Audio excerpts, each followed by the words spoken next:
Welcome. Welcome, welcome, welcome. Is it working?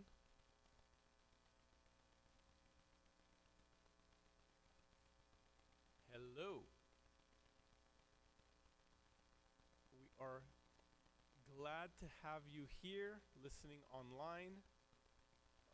People in the audience are a little sparse, so this is just going to feel like a big practice, but we're still worshiping God. We're still celebrating the opportunity we have to be able to live out this life. This is one of the disciplines we've learned of joining together, the few of us, the handful of us. So I think it's a great opportunity to be able to think about some of the things I'll be talking about today. But a couple announcements. Most importantly, we continue service on Friday nights. Sunday morning, Friday nights is English, Sunday night is Armenian. And I think one of the most important things for us to do is for us to gather together and to meet. And you can follow along online. But if you have the capability, join us in person. I think one of the important aspects of this, of course, is being able to tithe, being able to support, because that's what maintains this whole system. Without it, it makes things a little harder to continue, but also we can come up with ideas and maintain them with money as well. It's just a frank the way things are, and as nonprofits you can participate in that conversation as well for yourself, so nothing's hidden with that. Tomorrow is our picnic, church picnic at 11 o'clock. Casa Robles is the location that we'll be meeting, and we will be, I don't know how long we'll be there, but bring your own food. I know we have a jumper planned, and it's going to be rented, ready to go. So if you have kids, I'm sure they'll have plenty of fun. You will be, I know it's supposed to be very hot, but you'll have indoor air conditioned if it's working, and outdoor fun will be continuing with whatever else is planned and whatever you want to bring with you. So I encourage you to participate if you are available tomorrow, 11 o'clock. And you can ask us if you need a dress, location, and I think it's available online if I remember correctly. Otherwise, you can ask us. And then workshop. So that's the other announcement that's going to be important. We are meeting the final week of September. This is the 26th. And I will be doing the workshop. And if you're 30 and up, you should be interested in coming. We'll be talking about exercising. We'll be talking about your body.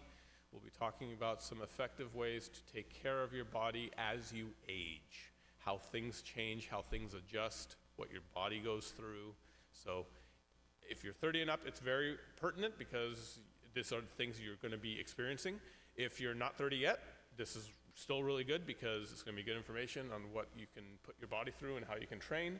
But then also at the same time, it becomes important for us to be able to function better as a whole. And so that's going to be helpful as well. So everyone's invited. Everyone will benefit. I encourage everyone to be able to come.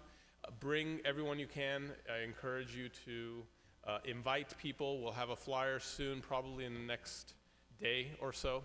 We'll have the flyer, so I encourage you to have that be part of your practice as well.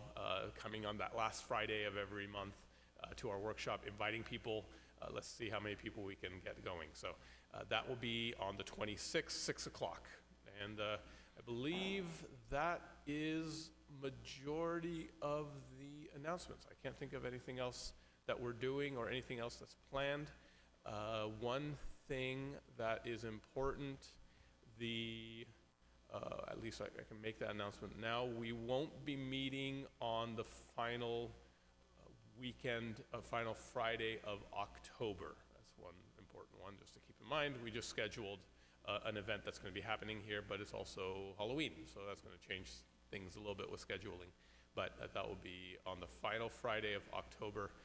We won't be meeting here. That announcement will be repeated over and over again, so you should not forget. Okay, that is our announcements. So please follow up, check online, and talk with people. If there's more that you have questions about, then you can reach out to us if needed. Okay. With that, we're going to transition. We are down a few people, as you can see. So we're going to skip singing for today. I don't know if that's a common practice, but we're trying things as we go along. But we're skipping, and we're going straight into the meditation. And for that, I'm also going to do something a little different because it talks about some things that we have.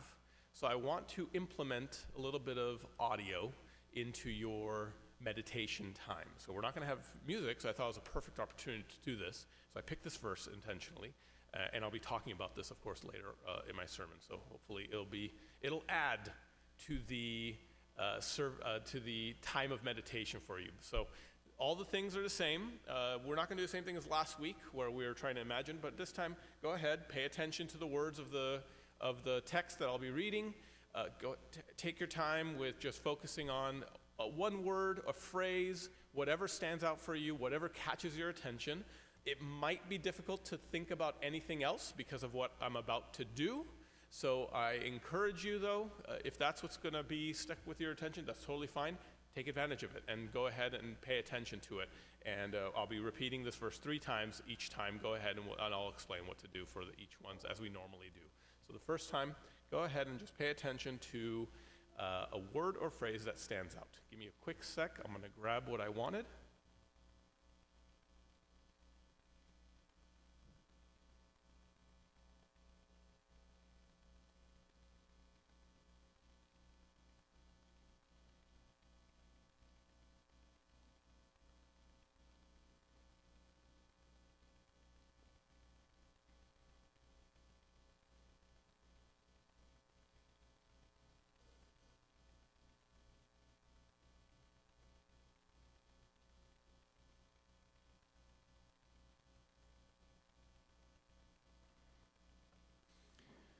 Okay, we're reading from 1 Corinthians 13. If I speak in the tongues of mortals and of angels, but do not have love, I am a noisy gong or a clanging cymbal.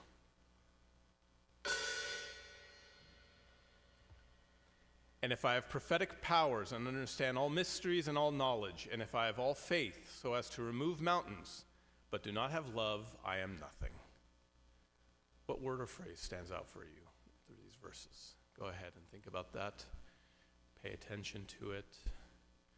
Maybe place it in front of your eyes in a marquee, in a sign, bright. What is significant about that will come later, but go ahead and just think about the word or phrase for now with nothing attached. A few moments of silence.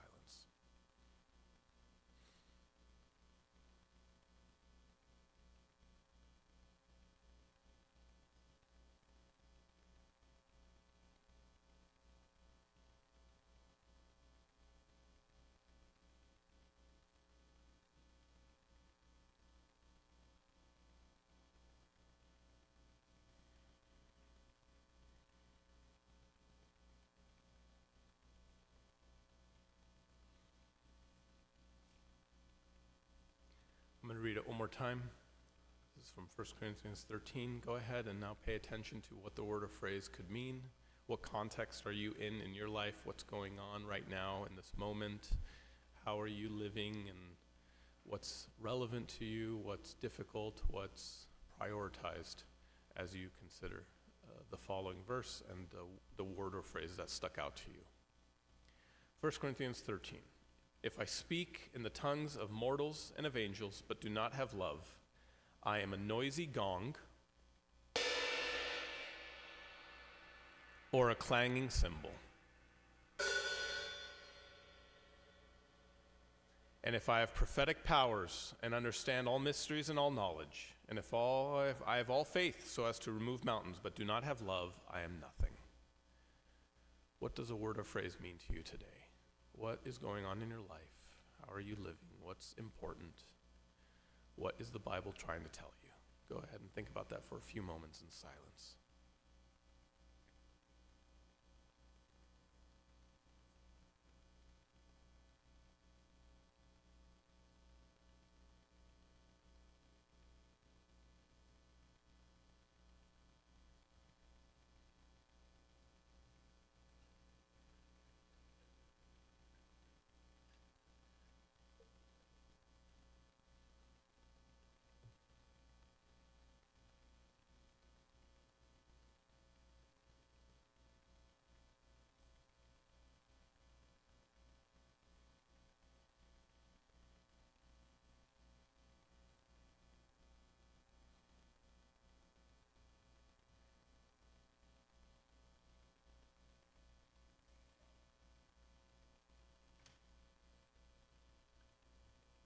going to read one more time.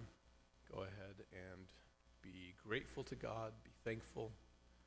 Don't have to think about anything specifically. Don't have to focus on anything. Just be grateful He's spoken to you. You've heard from Him. The Word of God is powerful. It moves. It surpasses every generation in relevance and wisdom. We listen to it and we are changed by it. Be thankful that this has happened to you today as well. This is from 1 Corinthians 13. If I speak in the tongues of mortals and of angels, but do not have love, I am a noisy gong or a clanging cymbal. And if I have prophetic powers and I understand all mysteries and all knowledge, and if I have all faith so as to remove mountains, but do not have love, I am nothing. Go ahead and in silence be grateful, be thankful to the Lord for today. Let's take a few moments. Be thankful.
We continue our time of service with prayers of the people. Go ahead and share any prayer requests you have. I'll do my best to repeat it, and we will claim it as our own as well. Stand with you in solidarity as I will prompt you to say, and the people of God say, and you will respond, this is our prayer. So what prayers do you have, if any?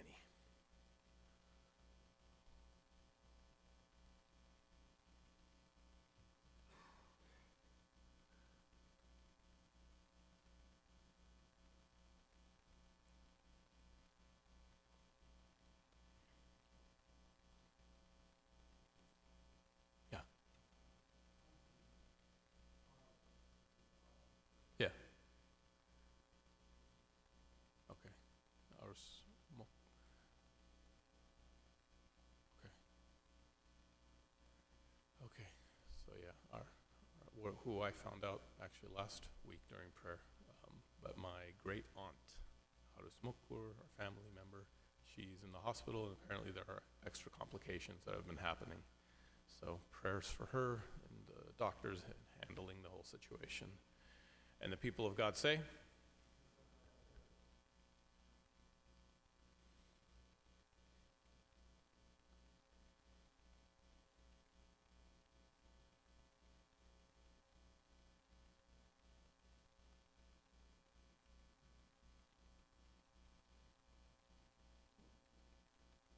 hmm.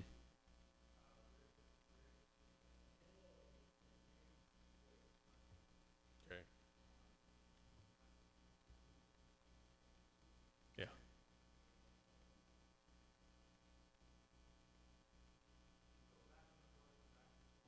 Yeah. Yeah.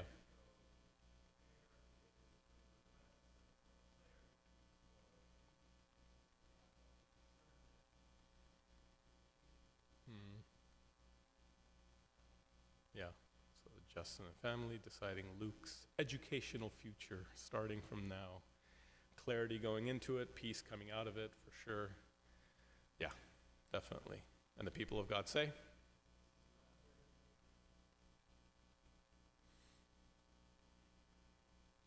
Yeah. Has been really what? Weak. Oh, I'm sorry. Okay.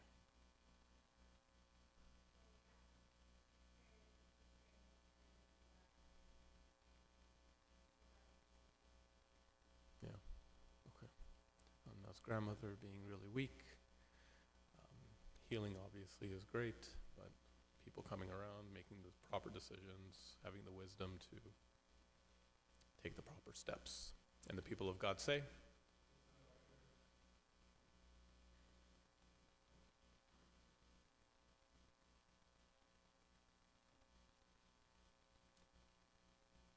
Lord, hear our prayers.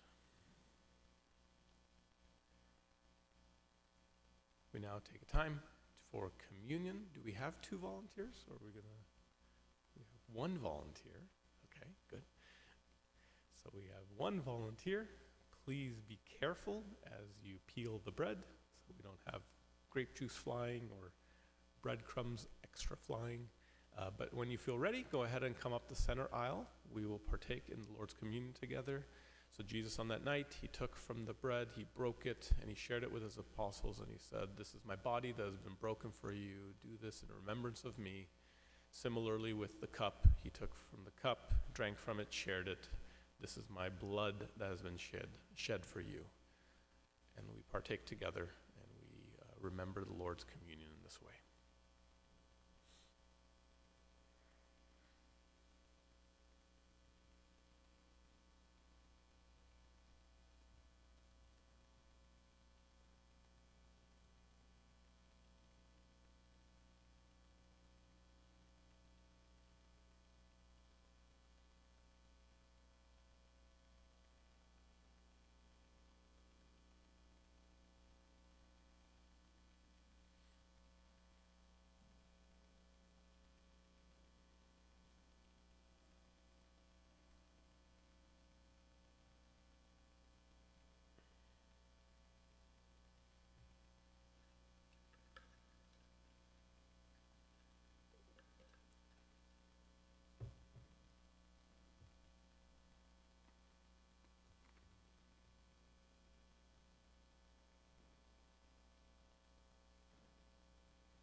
We read in Isaiah 40, verse 3, "A voice cries out, in the wilderness prepare the way of the Lord, make straight in the desert a highway for our God."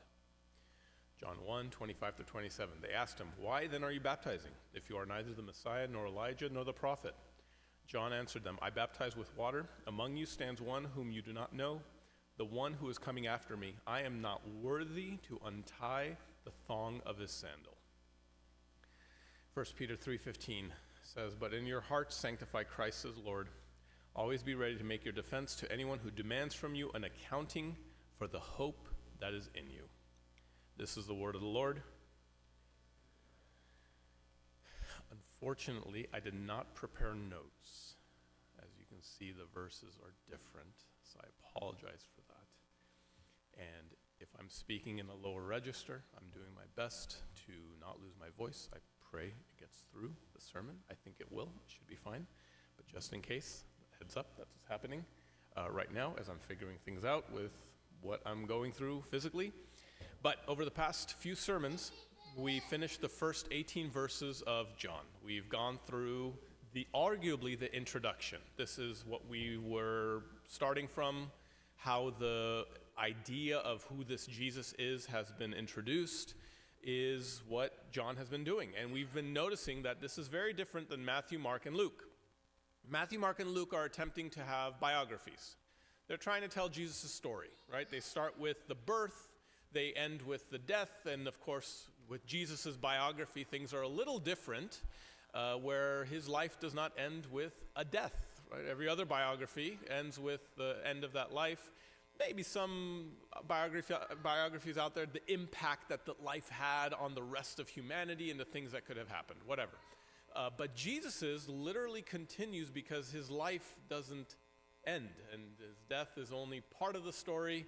As there's a singer, I can't remember, David Phelps, he sings a song, the end of the beginning, beginning of the end. It's a continuation of what's going on with just his death and resurrection. So John is attempting to create an argument. He's standing in court, and he's justifying who this Jesus is. Starting with John 1:19, we're going to get a completely different perspective. This continues until John 4, the end of John 4. What John is about to set up are witnesses. And almost, you can think of this as evidence as well, where Jesus is going to be interacting with humans and providing and then working through these witnesses in a way to prove who Jesus is.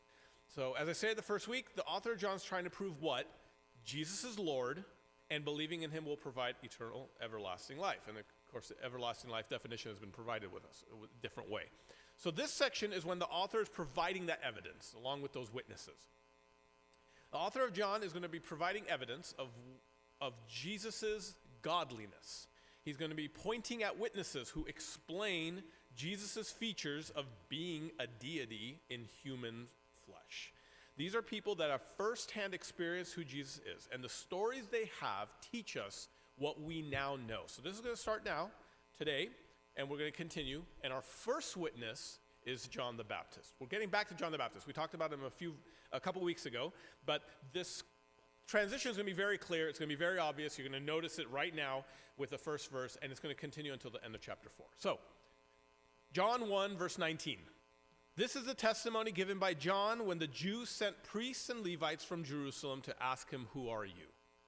Right from the beginning, we're getting a sense of an explanation. Now, it's targeted on John, but it's going to turn into who Jesus is. That testimony, that defense, is what that explanation is going to be of what John is about to say. Again, this is John the Baptist, not the author of John.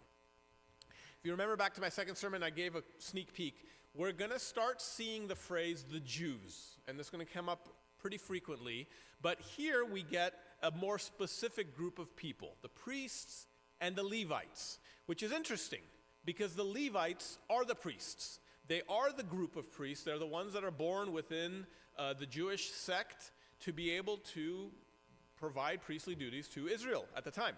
So it's interesting that they said, so the way that some interpreters provide this understanding is that priests and Levites is almost like this complete idea of who, of all the religious people in Israel at the time.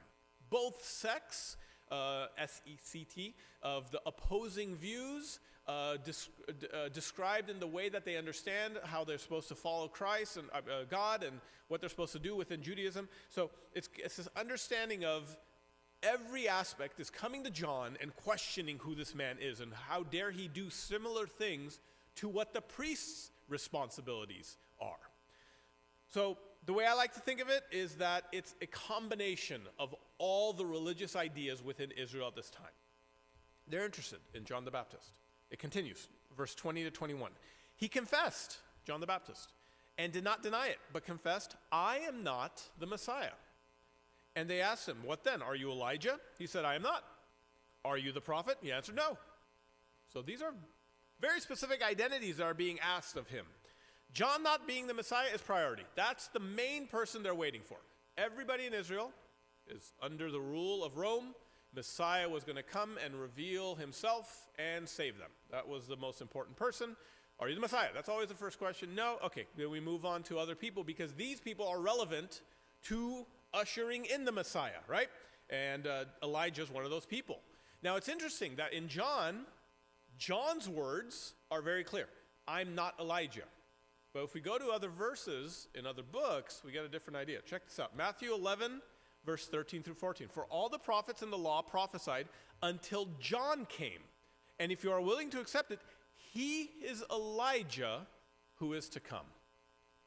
And also in Mark 9, this is 11 through 13. When they asked him, why do the scribes say that Elijah must come first? He said to them, Elijah is indeed coming first to restore all things. How then is it written about the Son of Man that he is to go through many sufferings and be treated with contempt? But I tell you that Elijah has come. And they did to him whatever they pleased, as is written about him. Both of these are Jesus' words, talking about John. But John's self-identification is one to lower himself, de-identify himself. This is important. We're going to pay attention to this later. I'm going to land back on this idea. Keep that in mind. The author prioritizes removing John's identity. He did it in 2 weeks ago when I explained the earlier parts of John 1. He's doing it here again. The figures named they're such an important part of Jewish history. Messiah. We also get the term Son of Man, Elijah, prophet. These are the final figures, the most important people that are supposed to usher in Israel's arguably golden years of what they're supposed to experience, gathering the tribes together. They're the ones that start that process. And John, according to himself in the book of John, refuses to take that identity, even though in other places Jesus gives him that identity. John's role is different, and we'll go into that further. Check out what it says, continuing on, 22 to 24.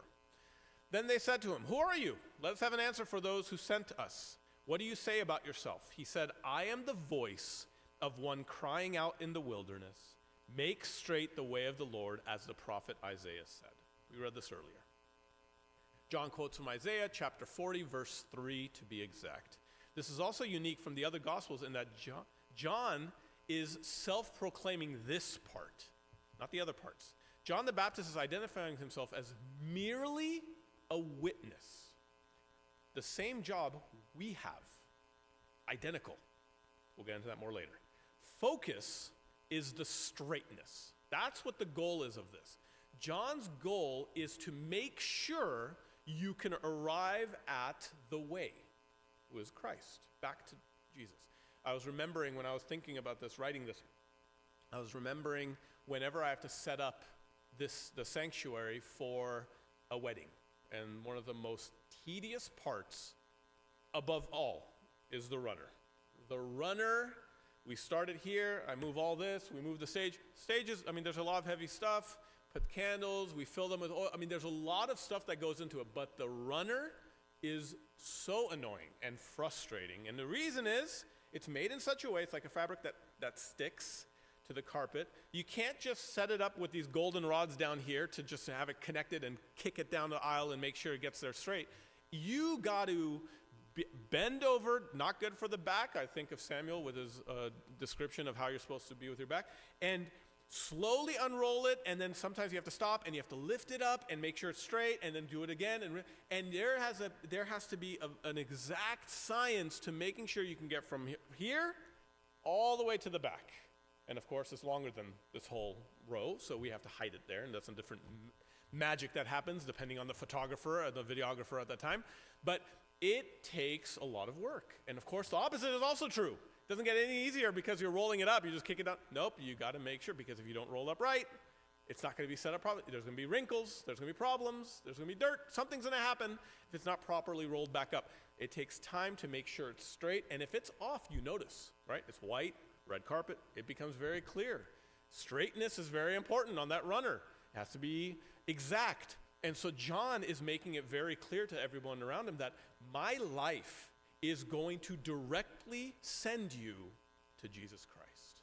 I am the way to the main way. I'm not the way itself. I'm not the person you need to be listening to. I'm merely the witness to the way. And that straightness is very important. Keep that in mind. We're gonna bring that back to us when we're finishing. But we're at the end of the verses, 25 to 28. Check out what gets said. They asked him, why then are you baptizing if you are neither the Messiah, nor Elijah, nor the prophet? John answered them, I baptize with water. Among you stands one whom you do not know, the one who is coming after me. I am not worthy to untie the thong of his sandal. This took place in Bethany across the Jordan where John was baptizing. They are immediately, these people, we get it earlier that they've been sent by leaders, these priests and these Levites. They connect the dots that, well, you're baptizing. You're doing priestly duty. You're doing the duties of what the prophet is supposed to do. Similar to what Elijah was doing. Well, how are you doing this? Why are you doing this thing if you're not supposed to be the one that brings together the tribes of Israel? Baptizing, we have to understand, was not abnormal at the time. It's not like it is now. In Jewish society, it was very normal. It was a common practice. It was done frequently. Baptism in churches now kind of gets elevated, and I'm not fully on board with the way certain churches do it. Sometimes the way we do it gives me a little bit of cognitive dissonance. I'm not a huge fan, but there are aspects of it that are very important that we're supposed to keep in mind. Baptism is very simple. It should be the same idea. Here's the metaphor that you should get. I worked all day. My hands are dirty. I need to wash my hands. It's the recognition that I'm a sinner, and now that I'm coming to Christ and I'm recognizing that I'm a sinner, I'm filthy. I need cleansing. Baptism is a ritual cleansing. It's supposed to cleanse all the dirt off of you, and it's a full body immersion, right? Which is what that symbol is of saying that my entire body now that I've decided to live this life, it's been cleansed of this idea. Arguably, you can do this daily, and they would. At the time, there were pools all over Israel, Jerusalem specifically, around the temple, where you could go and you dip into the pool to ritually cleanse yourself before you go into the temple and do the worship that you have planned for that day, for that week, whatever you have going on. So it was a common practice to be able to baptize oneself. Ritual cleansing that you're doing. But here's the thing that happens, and a lot of churches do this. They make an event out of it. Make a big deal. I remember talking to people, and it's not fair for me to say this because I had the opportunity to go with my grandfather. I was baptized in the Jordan River. I was never baptized before. I was baptized there. But again, the idea is that I've talked to people. I'm like, no, I will not get baptized unless I get baptized in the Jordan, in the specific place, or in this location, or is this church, to make an event out of it. And that's okay. There's still value there. Not to say that's bad, but that wasn't what baptism was. So when we're reading this about John the Baptist, when we're getting this idea of what's going on, there's more to it than just what is he doing that's this unique thing about baptizing. It's the same. It's a ritual cleansing that someone's going through. You learn what it means to become a Christian. You recognize the life of sin that you were in, so you want to cleanse that off you. And the metaphoric way, the ritualistic way you do that is with baptism. It's that cleansing of sin that you get. We'll get to this later in John 2, but the wedding at Cana, that Jesus goes and he turns water into wine, he took stone jars that were supposed to be for ritual cleansing. They were for baptisms that every town had. Every place had these because everywhere you were supposed to be getting baptized. It was a common practice, which adds to the value of that miracle that Jesus did. He filled common jars for a wedding. It was a big deal. Anyway, we'll get to that when we get there. But that's the idea that we're getting from baptism as a whole. It's merely a cleansing practice. John, the baptizer, had no authority in baptizing people.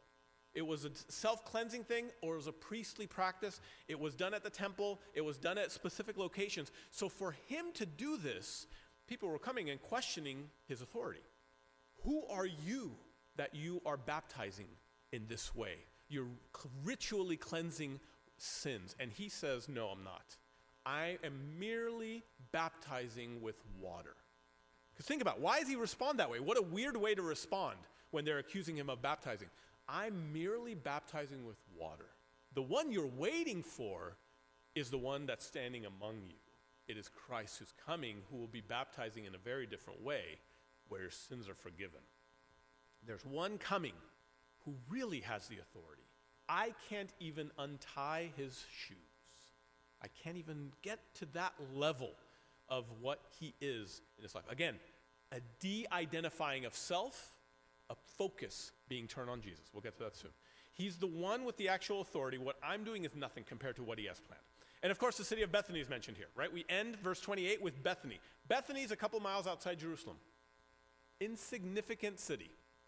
There's nothing going on there. Nothing of relevance other than the fact it might have just been close to a tributary of Jordan where John found himself, and he said, oh, this looks like a good spot. I'll set up camp here. And the baptism was going on. But it was far enough out of the way that it's probably about a day or two journey from Jerusalem so these people that were sent to question John, they traveled. I mean, it was a day or two that they had to travel to go to here to be then rejected by John and to be told, I'm not the one you're waiting for. There's somebody else that's greater than me that you should be thinking about. But this little story teaches us something important about our roles of Christians. Let's end with this. As Christians, we're responsible for being Christ's witnesses. That's it. That's one of the main jobs we have. That is one of the most important roles that we take when we adopt this lifestyle, this unique way of living. John's using a very obvious technique, right? We're going to see a lot of unique techniques. There's lots of ways to witness to other people. And we're going to continue seeing them in the first four chapters of John. That's the whole thing. This whole section is about witnessing. But I want to give you a few ideas that are really important as a generic understanding of here's the way witnessing should work. First, what we see is John de-identifying himself. He's removing himself out of the story completely. In psychology, especially when we're doing assessments, we're doing testing on somebody, if I'm writing it up for the person that's doing the testing, I'm writing their name all over the place. I'm saying this person did this person went through this person experienced this, so their name's all over. When I de-identify the paper, when I de-identify that work so I can share it with other people, give it as an example, maybe I'm trying to apply for a job and they ask for some of the work that I've done, I have to de-identify it. What does that mean? That means that name is removed 100%. So if anybody reads that, they have no chance of identifying who I assessed, right? It's HIPAA. I mean, we're trying to hide it's the privilege of the identity. We're not publicizing who they are, what they've done, what they are, and what they're experiencing. But this report is still work that I've done. It's 10, 20 hours of work that I've put together, so it's useful still. John the Baptist shows this exactly, where my identity in the witnessing process is unnecessary. It is irrelevant to the identity of Christ. It is the work of Christ that we're focusing on. So you remove your identity completely from the gospel and completely from the equation whatsoever. Christ's identity does not hinge on yours. Irrelevant. And I know, especially if you're on social media or you're taking classes or you're getting a sense of that in groups, that's a very different message than what is being taught right now.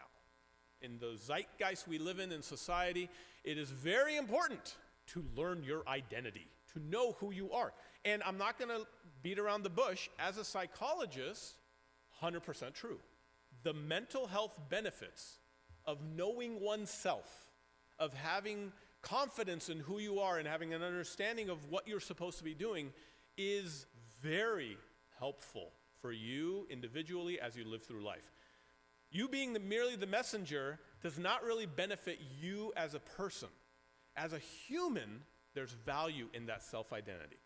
Important aspects, we can add just a few. Let me give you a few buzzwords. Sense of purpose. You get some built self-esteem. You get the ability to facilitate and improve your relationships with others. All of this stems from an idea and a level of self-identity.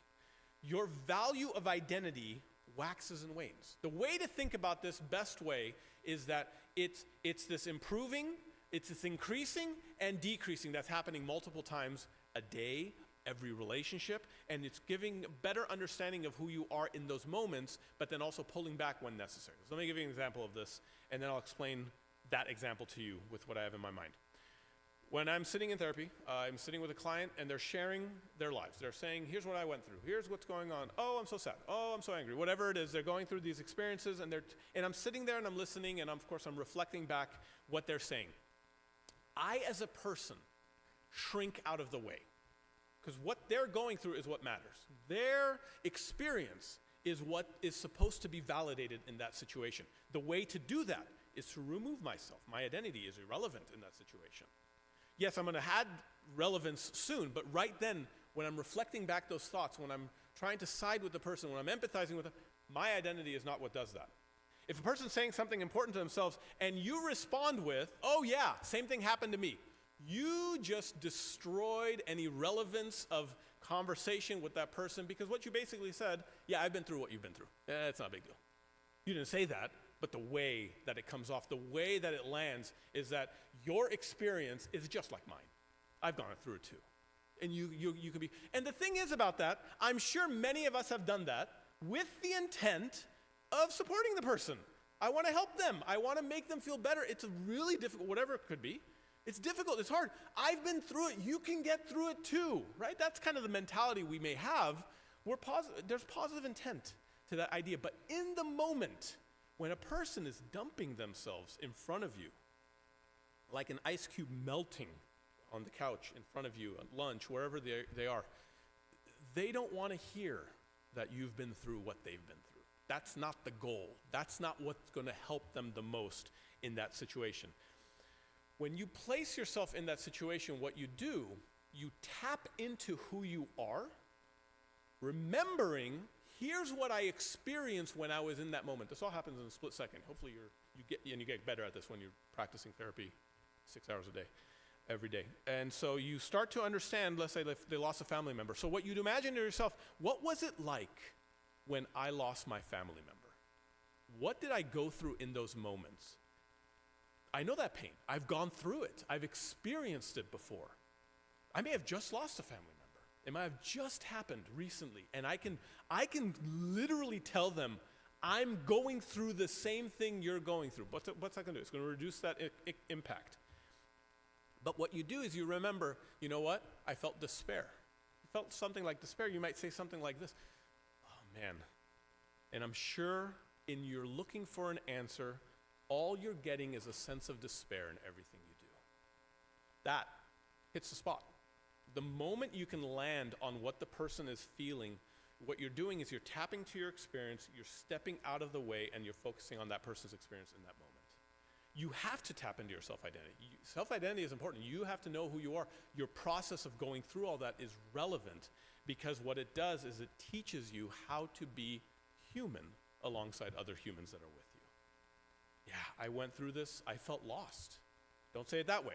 Think to yourself this way. You may think that way, that, okay, when I was going through this, I felt lost. Then you can say, I'm sure at times you wake up and all you feel is like you don't know where to go. You don't know what to do. You don't know what to say. You don't know who to talk to. Yes, that's what I'm going through. That's what I want to hear. Witnessing is exactly the same. 100%. 100% accurate. You elevate yourself, right? Self-identity is important, to have a sense of understanding why you're needing to evangelize and witness for Christ. Then you shrink out of the way, and so all they see is Christ. All they see is the message. So let me give you and end with a few examples of witnessing. There's 3 I'm going to give you, very basic. We're going to go through a bunch of them later on, like I said, the next few weeks. But I want to leave you with probably one of the most important practices we can have. How do we witness to other people about the practice of Christianity? So the most common reference that you may ever hear, we read it earlier, is from 1 Peter 3:15. But in your hearts, sanctify Christ as Lord. Always be ready to make your defense to anyone who demands from you an accounting for the hope that is in you. Very plain, very simple. Peter says it best. I think this is probably one of the most quoted, one of the most referred to, along with the Great Commission, of why Christians are supposed to go out and witness. Be ready to tell people about the hope that's in you, because that's weird. The hope that comes through Christ is abnormal. It doesn't make sense in human life. So when it comes up, be ready to talk about it. Be an answer. I love the way this translation says it. Make your defense, right? It gives it that court case feeling of defending who you are and what you believe when people are attacking your thought process and what you're doing with your life. I think it makes it that much more relevant to make sure you practice, to make sure you have the words, make sure you feel confident enough to be able to talk about this. So because witnessing is built into Christianity, let me give you those examples. And they're going to be based on your personality. You're going to notice some things fit. Oh, yeah, that's the way I talk to people. Oh, yeah, that's going to feel good. if I do it that way. So I'm going to give you some positives of that and then some negatives because there's some drawbacks to every type of form. The first one is the most obvious. We just read it. It's the way John is practicing right now. The way that I consider what John was doing, he's out of the way. I mean, he's completely in the wilderness somewhere. If you've ever been to the area of the Jordan, it's in the wilderness. It's in the middle of nowhere. I mean, it's not somewhere that you just walk up to because the city's nearby. It's in the middle of nowhere. So you're far away. But the way I consider it is street side evangelism. That, to me, is the best connection we have currently of what John was doing. He was in a public domain. He's ready to preach. He's ready to answer any disputes that come against him. And of course, he's ready to bring people to this new way of life. When they're coming to him and they're learning of all the things that he's teaching, and people are constantly asking him, okay, I'm ready to make a change. He's ready to provide that. Street side evangelism is exactly that. John's version is arguably better. We get some sense of what's going on and the effects of it, and lives are actually being changed. The problem with current street side evangelism is it's highly judgmental, and it predicates on the type of person who is almost convinced about what you're teaching already. That person's already there. They just need that little nudge across the line because they just don't know. They're 50-50. They're on the fence. Either way would help them, right? And so it's effective for the groups of people that are, the seed's been planted. They're already thinking about this. They're searching. They're yearning for an answer. They don't know exactly what to say. And you may say it in a perfect way for them to be able to get it. But we need to keep in mind the drawback to this, the difficulty. And I'm going to risk putting out an opportunity of being wrong in this situation. There is zero chance that a person who believes 100% the opposite of what you believe will be convinced by what you say. I am confident, I would put money on that if I was a gambling man, that you would not be able to convince someone who has no interest and opposes your viewpoint. At the best, you plant a seed. You get them thinking. That's it. You're not going to convince people this way. It's not going to be effective in that capacity. It's unrealistic to think of it this way. These are for people that are 50-50. They're on the fence. They're just trying to figure out what they're supposed to believe and how to believe it. Your talking might nudge them over, right? And now they're investing into what you're trying to teach. I mean, that's something relevant for you to get. The other problem, the other drawback with street side evangelism is that it's often conducted by people who are just not properly equipped for every form of opposition or people that come against you. So I wanted to provide you, because I think this is really easy to show a picture of. We read it in the Bible, but I have a video that I want to show you. Let me show you a quick, it's a minute and a half that I want to show you. A video of somebody that I don't agree with all the perspectives he has, but the method he uses I think is very effective. I already forgot his name, but he goes from colleges to colleges, he debates people, he argues with them, and he does it in an eloquent way. That's the key. Notice how eloquent he's going to be, the things he says, and the way he says it. And I think this is one of the best forms of this kind of evangelism, this kind of witnessing that you can do. So if this feels like you can do it, great.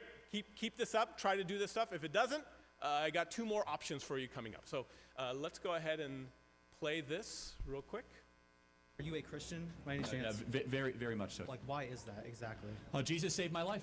I'm a sinner, gave my life to Christ, most important decision I ever made. So you believe the Bible is real? Yes, I believe the Bible is true and real. Yeah. Why is that? Well, I could give you the technical answer. There's never been an archaeological discovery that has contradicted the truth of the Bible. And then, of course, the wisdom. There is not a truth of the Bible that if you apply to your life does not improve dramatically. And then finally, we have the most accurate and transparent, historically robust account that one can have of the most important figure ever to live in the history of the world, Jesus of Nazareth. And the resurrection is the pinpoint of my belief that Jesus did rise from the grave so that we may live. If Genesis 1:1 and the resurrection is true, anything in the Bible is possible. You're looking at the greatest miracle.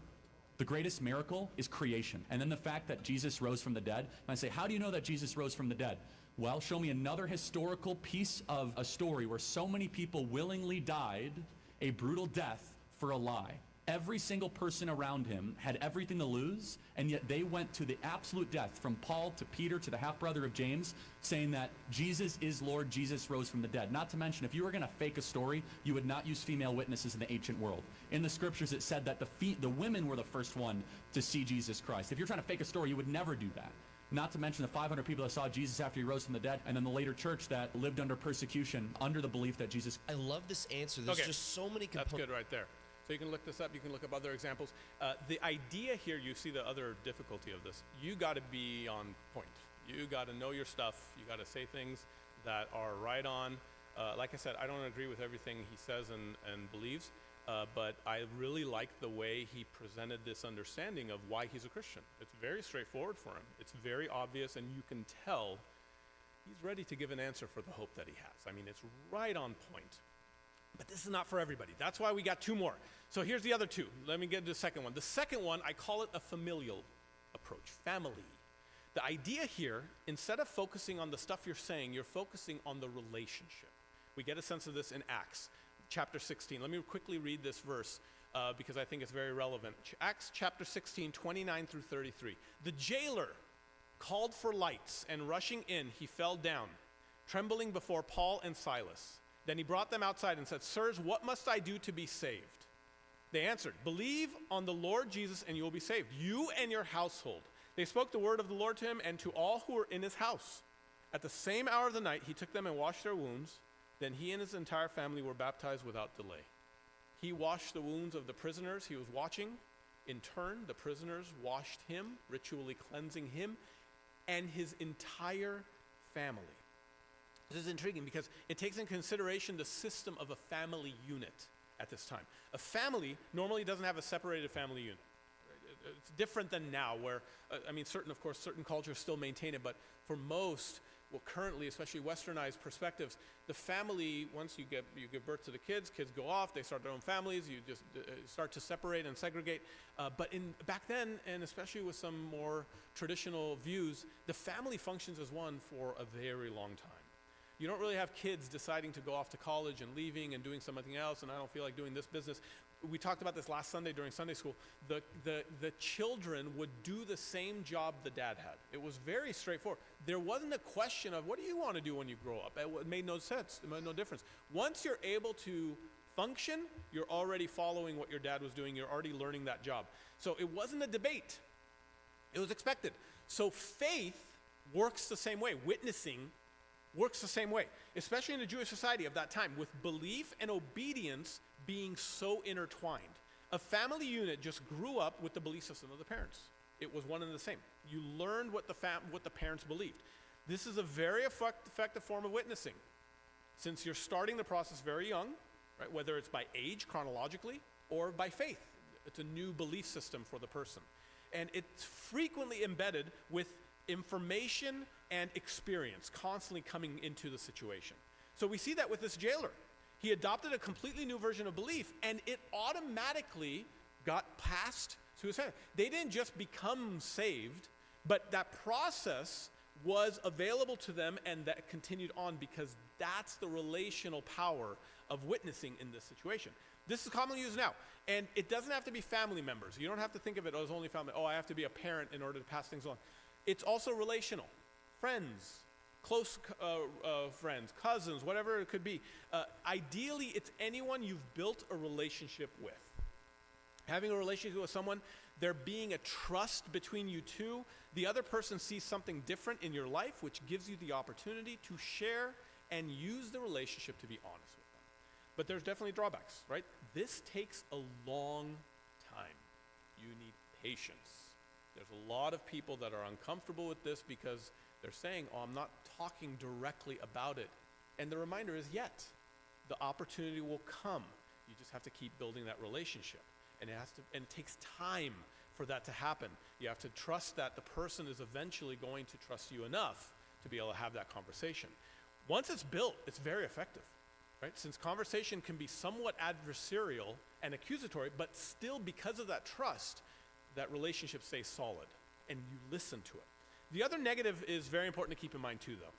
The slippery slope of this kind of witnessing is indoctrination. This idea of forcing a belief without exploration. As a kid, one of the most frustrating answers I would get, most commonly in Sunday school at this church, was, because I told you so. Or replace I with the Bible. The Bible told you so. You have to do it. You have to think that way because that's what the answer is. Nope, don't think of anything else. This is what the answer is. I couldn't stand that answer because it required so little thought, very little wrestling, and it didn't give me any confidence in now standing with this belief system that I still don't have an answer for. I don't know why I'm doing it. This is not an answer. This is not sufficient. I caught myself. I did it once with Yuffie. I don't know if she's still there somewhere. She did it. She went back there. I told her she did something and she was upset and she asked me why, and I said, because I told you so. And I went back a couple minutes later. I sat her down after we calmed down, and I said, here's why I told you so. This is why I used that phrase. This is my idea. This is what I'm doing as a parent. I felt awful. There she is. I see her head now. I felt awful in just using that mentality as arguably in a way to shut her up. I don't want you to talk back to me. I don't have time for this. I don't have the mental capacity or the emotional capacity to deal with this situation right now. Just listen to me. Now, there's a time and place for that. It's very important, right? Protection, especially a parent of a child, very important. But in this, where exploration is one of the most effective ways for a person to land on a relationship with Christ, it is something we need to be cautious with. We need to be aware that doing this does not always guarantee a person being able to listen and believe and follow what Christ is saying, because you're just telling a person, because I told you so, and there's more to it than that. There's a lot of patience required. Finally, let me give you the third one, and we'll finish up with this. This is what I prefer, and this is a combination of the last two that you heard. Apostle Paul does this, and he does it really well. I'm going to use one of the examples. He did it all over the place. So this example is from 1 Corinthians. So I'm going to read verse 1, then I'm going to jump just so you get a sense of what he's talking about, and then you'll know the verse I'm ending with. So 1 Corinthians 8, verse 1. Now concerning food sacrificed to idols, we know that all of us possess knowledge. Knowledge puffs up, but love builds up. 8 through 9. Food will not bring us close to God. We are no worse off if we do not eat and no better off if we do. But take care that this liberty of yours does not somehow become a stumbling block to the weak. And since Paul's building all this, right, he starts from, I believe it's chapter 7, and the ending of this section is chapter 13, where 1 Corinthians 13 ends with love. This verse is the most relevant, verse 2. And if I have prophetic powers, understand all mysteries and all knowledge, and if I have faith so as to remove mountains but do not have love, I am nothing. This relies on your relationship with people, but also the ability to speak directly into their lives, and sometimes being very critical. Christianity has two main aspects that we have to think about. And there technically isn't an order when they show up, but they're both relevant at the same time. They're simultaneously relevant. One hand, you have grace. Grace is a gift. It is something we don't deserve. God has forgiven all of our sins, and the symbolic covering of that sin is what we just had in communion here, remembering the death of Christ. It was very real. He went through that. Belief, devoid of action, brings access to this truth. We don't need to do anything. We just have to believe. This is hard for people to get a grasp of. What does it mean to believe without action? We'll get into that later in John. John talks about that. John talks about all this stuff. On the other hand, Christianity has merit. Your works, how you live your life. This is living out a life that is consistent with what the Bible teaches. I've extended this idea in the past couple years. I've made it very clear. The way you exercise, the way you eat, the way you take care of your body, and of course the other disciplines, the way you read your Bible, the way you come to church. All of it, all the things the Bible teaches are relevant to properly living in obedience to Christ. And you're doing these two separate things. They're not connected. Your merit does not give you grace.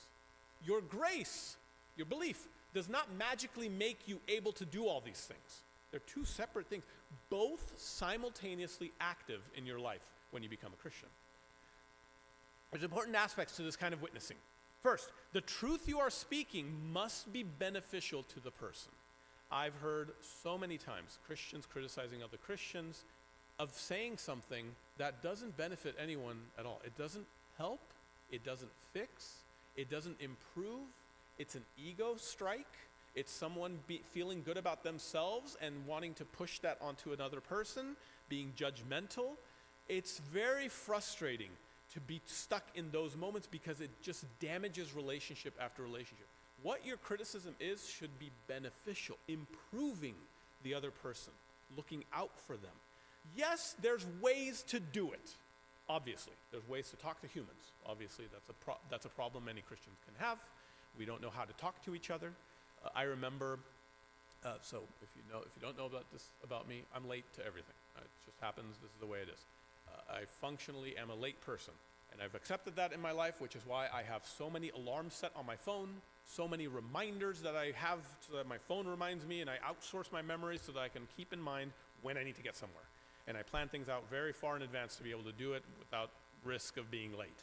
I'm still late. That still happens. So a few jobs ago, one of my bosses sat me down in his room. I was late a few times, about 5 minutes late, several times in a row. Sat me down and talked to me about being late and said, you need to stop doing this. We need you here on time. Here are some techniques you can use. And I was I was obviously politically correct in front of him. I said all the right things. I accepted his criticism. But I went home and I remember calling Garna really quickly and said, I can't believe how dare he do what he did, say what he said. And she said something very simple, but you were late. It was criticism I needed. I was late. It wasn't like I wasn't late, but the idea of receiving that criticism and the method that was used and to feel offended is completely my fault. That's on me.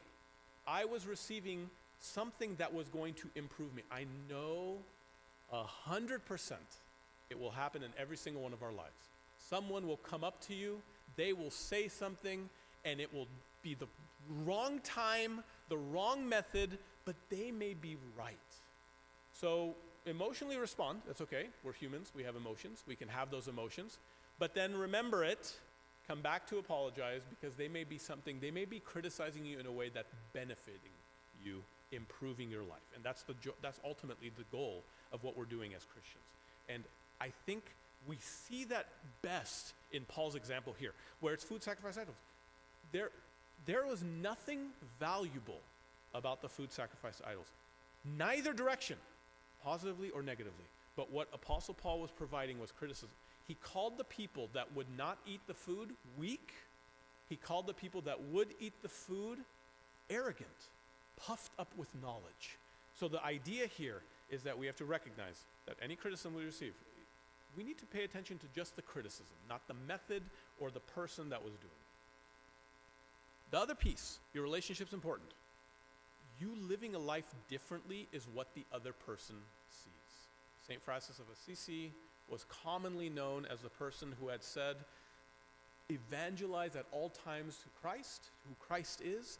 When necessary, use words. Right? The idea there is that you live a life of witnessing so that people recognize there's something different about you. And when necessary, talk about it. Describe it. Apostle Paul was in that situation where he had gone from church to church, living completely differently, and people are asking, what does it take to be doing what you're doing?